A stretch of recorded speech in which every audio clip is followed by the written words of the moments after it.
इस वीडियो में हम 50 महत्वपूर्ण बहुविकल्पीय प्रश्नों को देखेंगे, जिसमें हमारा पहला प्रश्न है कि कौन सा डेटा प्रकार का प्रयोग दशमलव संख्याओं को संग्रहित करने के लिए किया जाता है। तो इसका आंसर होगा हमारा फ्लोट जो कि दशमलव संख्या को स्टोर करने का काम करता है। इंट जो होता है इंटीजर नंबर को, डबल फ्लोट जो होता है डबल फ्लोटिंग, और स्ट्रिंग जो होता है कैरेक्टरों के समूह को रखता है। दूसरा प्रश्न है, क्वेश्चन नंबर दूसरा, कि सी प्रोग्रामिंग में परसेंटेज डी फॉर्मेट स्पेसिफायर किस डेटा प्रकार के लिए उपयोग किया जाता है। तो परसेंटेज डी जो होता है फॉर्मेट स्पेसिफायर इंटीजर डेटा प्रकार के लिए उपयोग किया जाता है। तीसरा प्रश्न है, क्वेश्चन नंबर तीसरा, कि सी में कौन सा कीवर्ड स्थिरांक को दर्शाता है। स्थिरांक मतलब इसको स्थिरांक को ही अंग्रेजी में बोला जाता है कांस्टेंट। तो स्थिरांक को हमारा कांस्टेंट कीवर्ड दिखाता है। अगला प्रश्न है, क्वेश्चन नंबर 4, कि किस ऑपरेटर का उपयोग अंकगणितीय जोड़ के लिए प्रयोग किया जाता है। जोड़ का चिन्ह सामने ही दिख रहा है यहाँ पे। क्वेश्चन नंबर 4 का ऑप्शन होगा सी। अगला प्रश्न, क्वेश्चन नंबर 5, कौन सा लाइब्रेरी फाइल प्रिंटफ और स्कैनफ फंक्शन को परिभाषित करता है। तो हम हमेशा से जो हेडर फाइल का उपयोग करते थे जो कि ऊपर लिखी जाती है वो होती है stdio.h, स्टैंडर्ड इनपुट आउटपुट, यही वाला जिसका पूरा नाम होता है standard input output. Dot H लगा होता है जो कि हेडर फाइल का एक्सटेंशन होता है। तो इसका लाइब्रेरी फंक्शन प्रिंटफ और स्कैनफ के अंदर आता है। सी में चर को प्रारंभिक मान देने के लिए किस सिंटेक्स का उपयोग किया जाता है। क्वेश्चन नंबर 6 है कि सी में एक चर को प्रारंभिक मान देने के लिए किस सिंटेक्स का उपयोग किया जाता है। प्रारंभिक मान का मतलब होता है अंग्रेजी में इनिशियलाइजेशन कैसे किया जाता है। तो यहाँ पे देखेंगे इनिशियलाइजेशन जो कि गलत है, डबल डबल इक्वल टू लिखा हुआ है। तो इसका ऑप्शन नंबर क्या होगा, बी। क्वेश्चन नंबर 7वां, एक लूप जो कभी समाप्त नहीं होता है उसे क्या कहते हैं। वह लूप जो कभी समाप्त नहीं होता उसे इनफाइनाइट लूप के नाम से जाना जाता है। Option number D. 8वां प्रश्न है, क्वेश्चन नंबर 8वां, सी में मेन फंक्शन का उद्देश्य क्या होता है। तो सी में मेन फंक्शन का उद्देश्य होता है प्रोग्राम को शुरू करना। Option number B. प्रश्न नंबर 9, किस ऑपरेटर का उपयोग पॉइंटर को दर्शाने के लिए किया जाता है। तो पॉइंटर को दर्शाने के लिए एस्टेरिस्क सिंबल का उपयोग किया जाता है। ऑप्शन नंबर डी सही होगा। अगला प्रश्न 10 नंबर, कि कौन सी लाइब्रेरी फाइल गणितीय फंक्शन जैसे स्क्वायरिटी का पूरा नाम होता है स्क्वायर रूट को परिभाषित करती है। तो स्क्वायर रूट जो हो कि हमारा मैथ से रिलेटेड है, तो इसका ऑप्शन नंबर होगा math.h। क्वेश्चन नंबर 11, निम्नलिखित में से कौन सा एआई का सामान्य अनुप्रयोग है। तो एआई का सामान्य अनुप्रयोग होता है इमेज को पहचानना।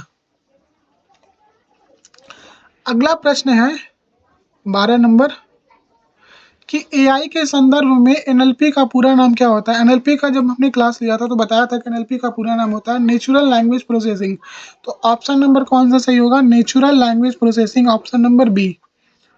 अगला प्रश्न, क्वेश्चन नंबर 13, कि पिछले डेटा के आधार पर निर्णय लेने का कौन सी एआई तकनीक का उपयोग किया जाता है। यानी पिछले डाटा के आधार पर कौन सी मशीन है जो एआई तकनीक का उपयोग करती है।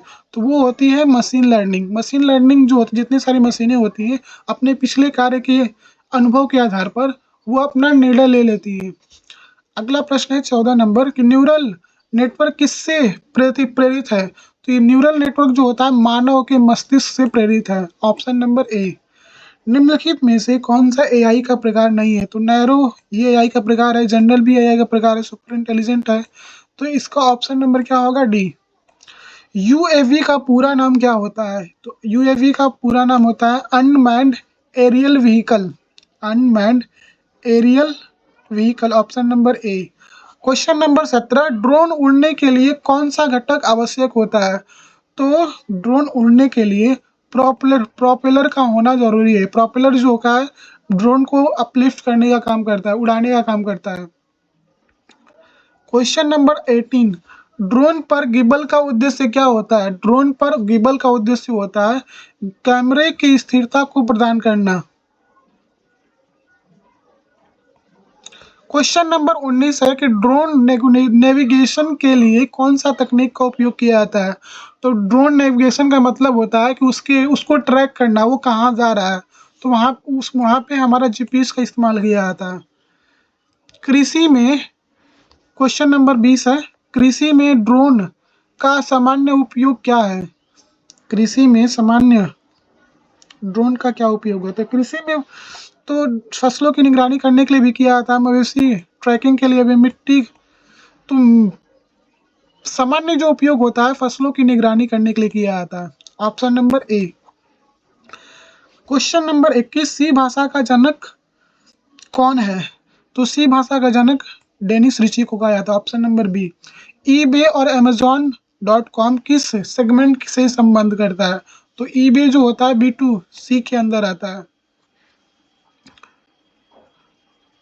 ऑप्शन नंबर 23, मानव व्यावसायिक दस्तावेजों में निहित लेन देन की जानकारी को सीधे कंप्यूटर से कंप्यूटर में स्थानांतरित करने का काम करता है। तो स्थानांतरित करने का काम करता है इलेक्ट्रॉनिक डाटा इंटरचेंज यानी हस्तांतरण। 24, क्वेश्चन नंबर 24, एक डाटा सूची में किसी तत्व को खोजने की प्रक्रिया क्या कहलाती है। सर्चिंग कहलाती है। ऑप्शन नंबर ए। अगला नंबर है 25 कि एआई का आविष्कार किसने किया था। क्वेश्चन नंबर 25, एआई का आविष्कार किसने किया था। तो जॉन मैकार्थी ने किया था। इन्हें ही एआई का पिता कहा जाता है, जॉन मैकार्थी को। अगला प्रश्न है कि एआई का पूर्ण रूप क्या है, यानी एआई का पूरा नाम क्या होता है। तो आर्टिफिशियल इंटेलिजेंस होता है, आर्टिफिशियल इंटेलिजेंस।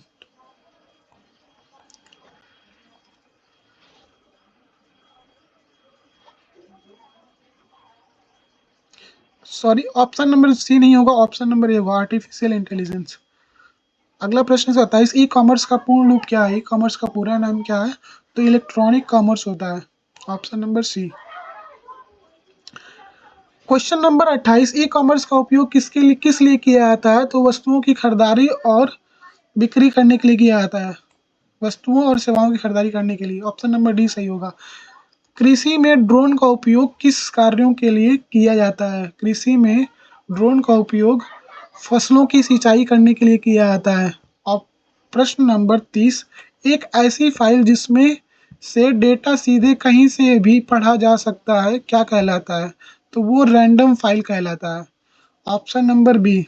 तो इस प्रकार से इस वीडियो में हमने 30 महत्वपूर्ण बहुविकल्पी प्रश्नों को देखा है और आशा करता हूँ ये वीडियो अच्छा लगा होगा। धन्यवाद।